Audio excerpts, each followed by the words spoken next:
Welcome back to my channel. It is time for my first read around the world vlog for 2025. Okay, so I am back with this series. I have a ton of countries that have yet to be explored through book form. So if you're not familiar with this series from last year, I pick a country from this jar. I wrote them all down in this jar, and I will select 2 countries per video and read a book set or that is written by an author from that country that I pulled.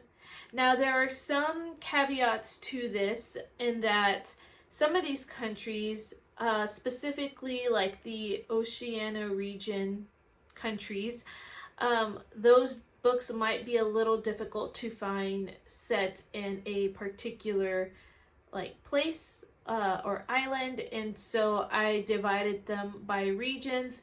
I just looked on Google and saw how they would divide the regions up, and if I happen to pull a country from a particular region, then that whole region will be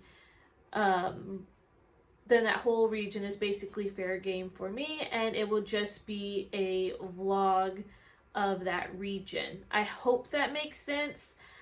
I haven't pulled a country yet that has that special rule, so we'll just cross that bridge when we get there. But I am excited to get started, so let's go ahead and see the first country that I will select, or that I'll be reading from. Also, all the countries that I have read the previous year will be linked in my last video. I did put a list of the countries that I have visited. So this year, I'm just going to start fresh. In the description box, I will put down the countries that I have visited. So this is the first country. It looks like it's upside down. Okay, this says Lesotho. I am not sure if I'm saying that correctly. So this country is actually in Africa. Now, my region rule is coming into play here. This is my African regions list. And so I put down all the countries. I basically divided Africa up by the regions that they're known for, because I know I had a hard time finding books set in specific places in Africa. Let's see. Lesotho looks like, okay, it's in the southern region of Africa. And so some of these countries I can pull from are Swaziland, Botswana, Namibia, and South Africa. So cool. I am very interested in seeing what I can find based off of this. So any author that is from South Africa, or I'm sorry, any author from the southern region of Africa or books set in any of these places in the southern region of Africa is fair game. And this is actually going to, depending on how many books I can find, this is actually just going to be what the vlog is about. So let me go ahead and look on Goodreads and see what I can find. Okay, so that actually was easier than I thought. I will say a note, a lot of the books that I'm finding online, especially about books set in Africa, I noticed a lot of them talk about witchcraft in the books, and so that's what makes it a little hard for me to find books, because it's not something that I do like to read about. I love learning about different cultures and everything, but that is just kind of like a hard pass no for me. So that's kind of why I'm having difficulties finding books in certain countries. Anyway, I did find 2 books right now, and if I happen to read more this weekend, great, but my minimum is 2 books. One actually was on my Goodreads already, like TBR, and so this one, it's the time to read, and that is The Girl from the Train by Irma Jobert, and I think I'm saying her name right. This is a hard-hitting book. basically, I'll just read you the synopsis. And so it says 6-year-old Gretel Schmidt is on a train bound for Auschwitz. Jacob Kowalski is planting a bomb on the tracks. As World War II draws to a close, Jacob fights with the Polish resistance against the crushing forces of Germany and Russia. They intend to destroy a German troop transport, but Gretel's unscheduled train reaches the bomb first. Gretel is the only survivor. Though spared from the concentration camp, the orphaned German Jew finds herself lost in a country hostile to her people. When Jacob discovers her, guilt and fatherly compassion prompt him to take her in. For 3 years, the young man and little girl form a bond over the secrets they must hide from his Catholic family. But she can't stay with him forever. Jacob sends Gretel to South Africa, where German war orphans are promised bright futures with adoptive Protestant families, so long as Gretel's Jewish roots, Catholic education, and connections to the communist Poland are never discovered. Separated by continents, politics, religion, language, and years, Jacob and Gretel will likely never see each other again. But the events they have both survived and their belief that the human spirit can triumph over the ravages of war have formed a bond of love that no circumstances can overcome.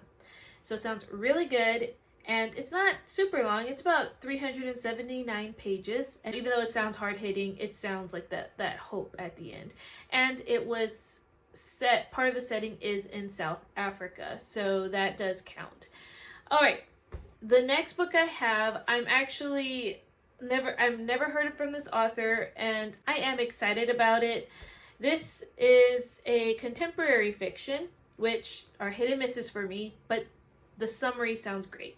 It's called The Woman Next Door, and I want to say it's Yewande Omotoso, and I'm sorry if I said it wrong, but the synopsis says, Hortensia James and Marian Agostino are neighbors. One is black, one is white. Both are successful women with impressive careers. Both have recently been widowed, and both are sworn enemies, sharing hedge and hostility, which they prune with a zeal that belies the fact that they are both over 80. But one day, an unforeseen event forces the women together, and gradually the bickering and snipping softens into lively debate, and from there into memories shared. But could these sparks of connection ever transform into friendship, or is it too late to expect these two to change? And so that just sounds like a good time. So I'm gonna get these books, and actually I will plan to get these books today. And I think I'm going to start off with the harder hitting book just so I can end on a happier note. At least that's what I'm hoping. So as far as the vlogging goes, I try to do a theme, like a cultural theme of some sort from the country that we're looking at. So I try to immerse myself a little bit more. So we'll see what I can find. I do try to listen to like the music from the country, whether it's by an artist from that region or country songs written about the country, or just certain instruments that are from that country. So I will look on Spotify usually and try to see if someone creates a playlist. You can always find a playlist about something. I will take you along for the day. So I will see you guys in the next clip. Good afternoon. Okay, confession time. Today is actually January the 21st. Yes, so I did not update you guys, or I have not updated you guys in a while. I don't remember the last date that I checked in, but it was some time ago. I apologize. I did, in fact, read some of the book though. So The Girl from the Train, I'm about to start chapter 4. So about 60 pages into the book. So I'll just kind of tell you my initial thoughts on this book so far. So right off the bat, you start off with this girl named Gretel, and She is escaping from this train that is carting a lot of Jewish people to a concentration camp. And at like the first few pages, she jumps out of the moving train and she is instructed to wait for her sister, who's older. Gretel's about 6 or 7, and her sister is about 14. And so her mother and grandmother instruct her to wait for her sister. And Gretel and her sister are supposed to go to their uncle's house. Then you see another perspective. This guy's name is Jacob, and he is part of the Polish resistance group, and his task is to blow up a train that is supposed to carry supplies and Nazis. And he gets his instructions wrong and ends up blowing up this train. And this is all like in the synopsis. And so he does end up, feeling very remorseful.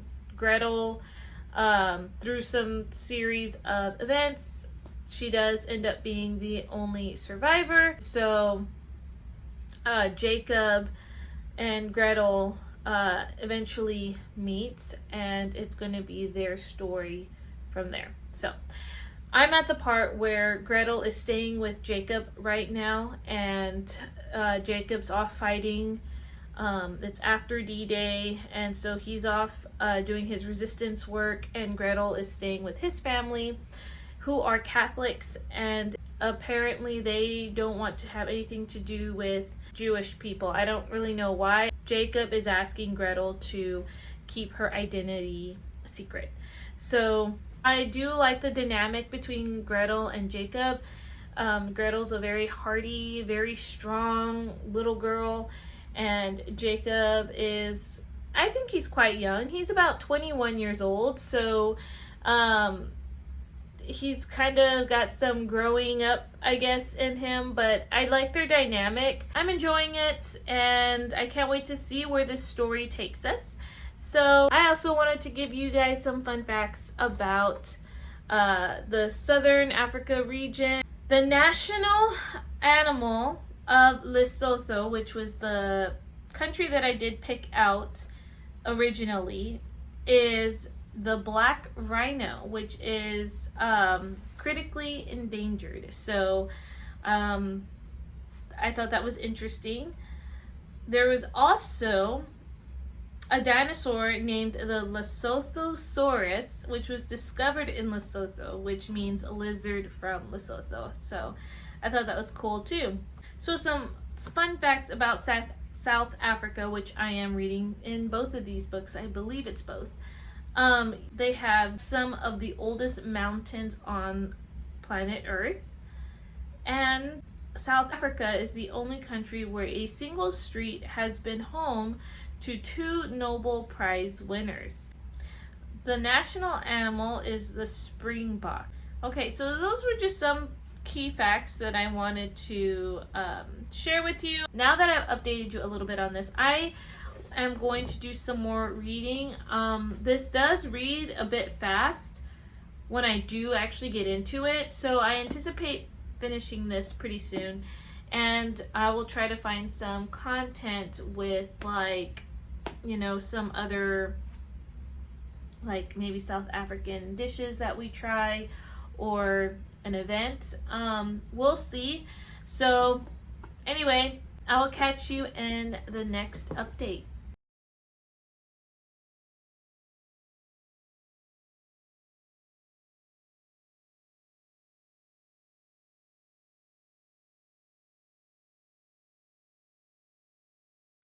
So good morning, book friends.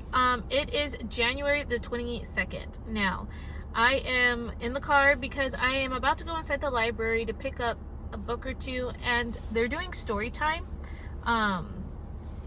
for like children, and my sister asked me if I would like to join her because she's taking both nephews to go to story time, and so I usually like to see them when I can.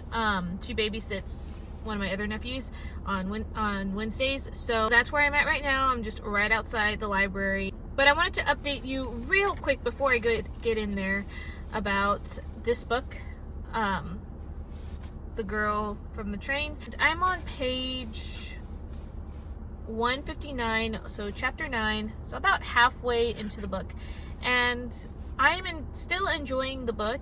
It is a little slow going though right now for me, and I think it's just because I'm having a hard time concentrating with the book, but once I kind of get into the book and I'm able to concentrate, I am enjoying it a lot better.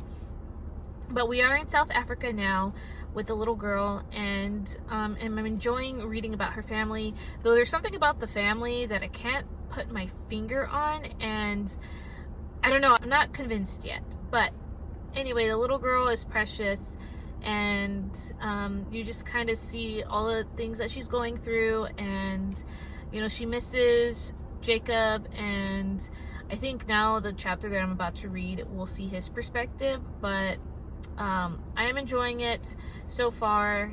There are some of the writing is interesting for me to read, because I feel like I wouldn't say it's choppy, but the writing I guess doesn't always grab my attention. But again, it just could be me, guys, you know, being a little distracted in my reading, and nothing in particular. We're testing this week at school, so it's not like it's schoolwork or anything. It's just, I'm probably just getting tired. But I am enjoying the book so far. So I'm hoping to read a lot more after I get back from a flute lesson, because I do teach flute lessons on Wednesdays. So I'll be going inside the library, picking up a book or two, and then getting some lunch, and then going on to a flute lesson. So you may not see me until later on this evening. I will take you along for the day. So I'll catch you in the next segment.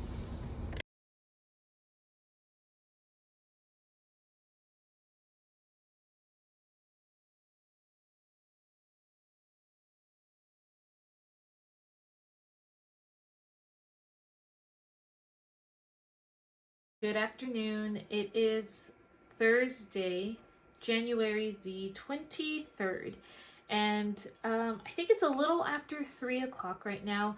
I have finished The Girl from the Train, and it took a twist that I was not expecting, and I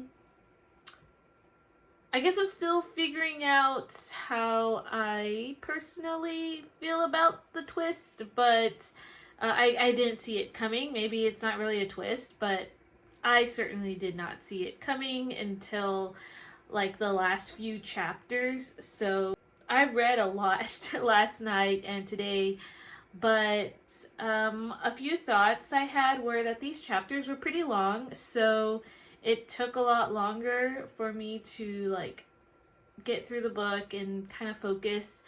One storyline was easier for me to follow because you read more of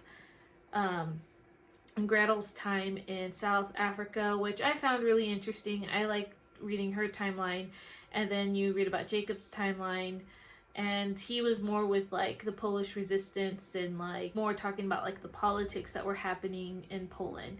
And that one I kind of found that I wasn't as interested, which was interesting because I do like history, but I don't know, I just couldn't bring myself to focus on his timeline. So that's just me though. But you know, the story does pick up. Still kind of thinking about how I would rate the book, so I'll just kind of put it down here if I have a rating. Overall, I'm glad that I did read the book. There are some sad moments in here, and there's just how they talk about some of the events that have happened is just really sad, but nothing too gruesome in my opinion. And yeah, good historical fiction. So I'm glad that I read it. Oh, and earlier I mentioned about how like the family I was very suspicious about. None of those were true.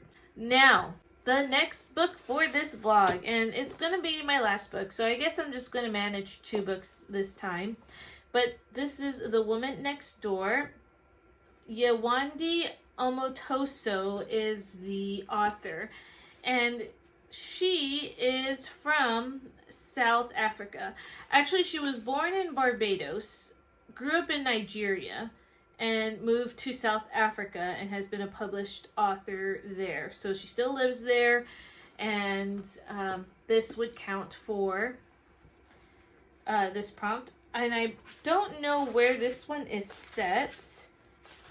I want to assume it's in South Africa. Anyway, this is supposed to be about two women who live next door to each other, and one's black, one's white, and they've had tensions, and now that they're older, they're widows, they're 80 years old, and something happens which forces them to interact with each other more or something like that, and there might be an unlikely friendship with this one. So I can't wait to start this one. It shouldn't be so long, so we'll see how far I can get to it today.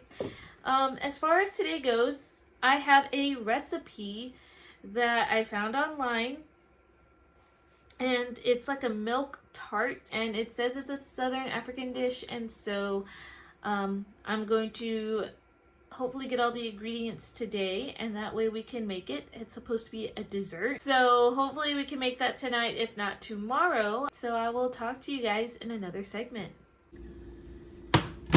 Let's try it. Don't eat that middle part. It's straight cinnamon.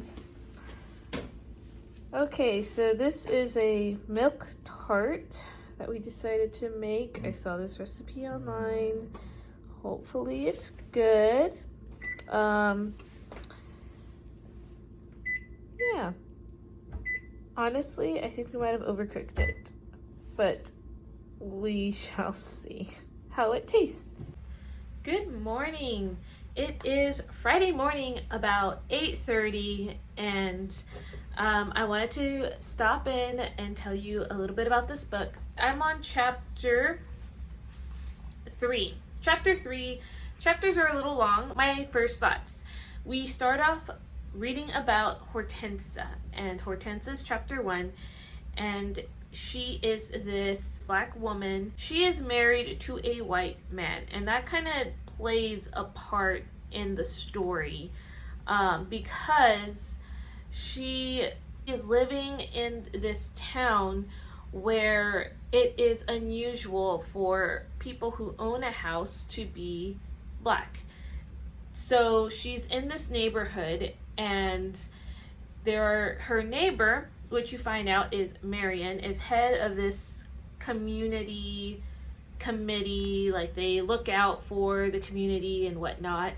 And so she talks about her interaction with Marion, and Marion is this white lady who doesn't like Hortensa, and you're not really sure why. Hortensa believes it's because it's a race thing, and I mean, I'm still reading through the story, and I guess you can kind of see that it might be that with Marion, but there's also other things going on. So Marion's husband is dead. Hortensa's husband is dying. So that's like in the first part of the book. So Marion just finished her chapter. You hear her life story. She's an architect. She helped design the house that Hortensa is living in. And actually Marion wants that house. She designed it with the intention of wanting to live in it. And she ends up being the neighbor to that house. And so Hortensa has this house, thus I'm guessing the feud happens. And so the next chapter, we're going to read about Hortensa again. And I am curious to see a little more why Hortensa is the way that she is. Like, she's thinking about things. I understand, like, during the time period, a little bit about her situation. I'm sure that her and her husband have had hardships, especially being an interracial couple. I know that raised a lot of questions and suspicions back during the time period and where they lived. So I feel like Hortensa has had a lot of hardships to where she is very standoffish. Marion, I feel like her background too, and where she lives and how she was brought up, is also going to conflict with Hortensia. So we will see how the book progresses. So in other news, last night I did show you that we made a milk tart. We'll try to find the recipe and put it there, but it's like this South African dish from what I saw on Google, right? So it's kind of like, I don't know, it's like a milk sugar dessert is what the best way I can call it. It's got cinnamon in it. It was really good. I enjoyed the dessert. I'm sure if I ever make this again, it'll probably taste even better. But we did attempt this, and my husband and I are not big bakers. You know, this was a fun thing to try to do together, and we ended up eating it. As long as it's edible in the end, I count that as a win. So today, the rest of the day looks like that I will be reading. Tonight, my husband and I have a date night planned, and so I'm excited for that. And I hope to come to you tomorrow with this finished and just wrapping up the whole vlog. So, all right, I will see you guys in the next segment. I just came back from grocery shopping. I did come back and pick this up because I really did want to get a good dent in it before date night tonight. Now, I had decided that I am no longer going to be reading this book, which is unfortunate because I felt like I was pretty close to the halfway point. But I stopped at number 9, which is a clip that you probably saw earlier, if I remember to put that in there. So this book had, you know, like I mentioned earlier, how this book dealt with a lot of race issues, and infidelity was in here, and you were getting backstories from these women, and they did have some bad, like, terrible things that have happened. As I was reading, I just realized that it was just not what I thought this book was going to be. I think what I was expecting was a lot more lighthearted with within the book. It just seemed like, I don't know, to me it just seemed very like colorful, light. So I was figuring, okay, maybe like a lighthearted kind of read to it. Not saying that it was dark or anything. Some topics that were definitely like more serious. And I think the author did a pretty good job at going back and forth between like something very serious to, okay, now let's put something light in it. The thing is, the bickering, and it was really the bitterness that these two women have. Now granted, I mean, I know the story shows about their past, but it just got a little tiresome for me just to read just the bitterness these women had towards each other as well as other people, and it was just not becoming enjoyable. I found myself just zoning out, and I just decided that if it wasn't enjoyable, if I'm zoning out, I don't need to push myself further into it. I was thinking it wasn't going to be like mean, I guess, like spiteful. Like that's what it became, very like spiteful and bitterness. So not something that I normally like to read anyway. And so I decided to DNF this book, which is unfortunate. It's my first DNF of the year. And yeah, so that's really all I have to say about it. I'm sorry that I had to DNF in this vlog. I try not to. I do want to recommend the books that I do read. And so if I'm not going to recommend this book, I just felt like, why would I read it? So anyway, that's all I have to say. I'm sorry it ends on a sad note. Anyway, I hope you guys have a great rest of your day, and I will see you in another video. Bye, guys.